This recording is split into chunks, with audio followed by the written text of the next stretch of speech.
Банките денеска треба конечно да донесат одлука околу каматата по која ќе им ги нудат кредитите на компаниите од унгарскиот заем во вредност од 250 милиони евра.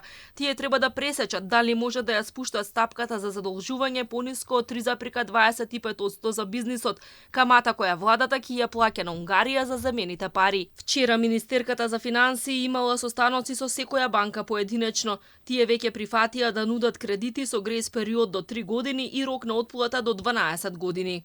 Во однос на каматната стапка, секоја од нив имаше свој предлози, ги замолив денес да се договорат и да дадат конечен предлог кој што ќе биде понизок од 3,25. Колку ќе платат компаниите кон банките?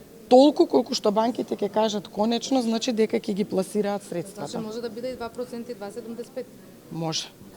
2,75 нема да биде, ќе биде пониска. Сите банки се вклучени во проектот за кредитирање на стопанството. Тоа значи дека секоја компанија ќе може да аплицира во банка по избор без да треба да ги префрла сметките кај некоја друга банка. Секој може да отиде во банка која што сака, сите учествуваат, ќе сработат предметите, ќе аплицираат во развојна банка и ќе им префрли средства. Главницата, односно 250 милиони евра кои ќе ги дадат во вид на кредити, банките ќе ги вратат кај државата која треба да го враќа унгарскиот заем.